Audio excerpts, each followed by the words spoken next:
श्री स्वामी समर्थ। आज मी तुम्हाला मला स्वामी समर्थांचा आलेला अनुभव सांगणार आहे।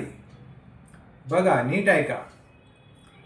कोरोनाची सेकंड वेव्ह असताना आमच्या घरामध्ये सर्वांना कोरोना झाला।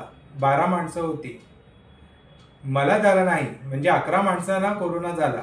पण कोरोना व्हायच्या 1 वीक आधी, 1 हफ्त्या आधी स्वामींनी मला सांगितलं, काळजी करू नको, सर्व ठीक होईल, मसूर खायला दे।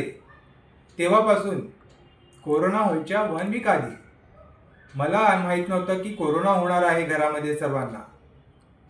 मी स्वामींनी सांगितल्यापासून स्वप्न नव्हतं, मी उठण्याच्या स्थितीत होतो।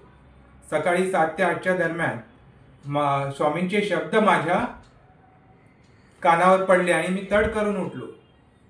मी विचार केला, स्वामींनी मला असं का सांगितलं? काळजी करू नको, सर्व ठीक होईल, मसूर खायला दे। मी 1 वीक ह्याच विचारात होतो की कोणाला मसूर खायला द्यायची आहे, कोणाबद्दल स्वामी मला सांगत आहेत। 1 वीक नंतर हळूहळू सर्वजण आजारी पडायला लागली। मोठी माणसं, लहान मुलं सर्व आजारी पडायला लागलं। तेव्हा माझ्या लक्षात आलं की स्वामी म्हणाले होते, काळजी करू नको, सर्व ठीक होईल। आणि तेव्हा माझ्या माइंडमध्ये प्रकाश पडला आणि मी निश्चिंत झालो। स्वामींनी वचन दिलं आहे, काळजी करू नको, सर्व ठीक होईल। तर ते मी माइंडमध्ये सेट केलं की मला काळजी करायची गरज नाही, स्वामींनी सांगितलं आहे ना सर्व ठीक होणार आहे, मग काळजी कशाला। माझ्या फादर इन लॉचे 90% लंग्स डॅमेज झाले कोरोनामुळे। पण तरीसुद्धा आजही ते आहेत, म्हणजे हा स्वामींचा चमत्कारच। आणि स्वामींनी मला सांगणं हा तर सर्वात मोठा चमत्कार। माझी आणि स्वामींची जास्त ओळखही नव्हती, जास्त नामस्मरणही होतं। नवीन नवीन ओळख झाली होती, म्हणजे स्वामी आणि मी नुकताच नामस्मरणामध्ये आलो होतो, स्वामींचं नामस्मरण करायला लागलो होतो।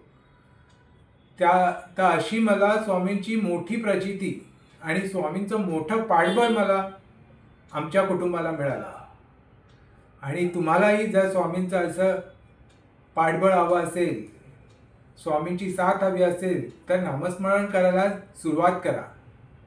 हे असं मोठं, आजही सर्व सुरक्षित आहेत। आमच्या घरामध्ये एकालाही काही प्रॉब्लेम झाला नाही, सर्व सुरक्षित आहेत। सर्वांचं रक्षण स्वामींनी केलं। पण हे चमत्कार तुम्हाला ऐकून आश्चर्य वाटलं असेल की स्वामी असं बोलतात, तर हां, स्वामी बोलतात। पण तुम्ही तुमचं मन साफ ठेवून जर तुम्ही नामस्मरण केलं तर तुम्हालाही असे अनुभव येऊ शकतात। स्वामी तुमच्याशी नेहमी तर बोलणार नाही, पण कुठलं तरी मोठ्या संकटात तुम्हाला मार्ग नक्की दाखवतील। श्री स्वामी समर्थ।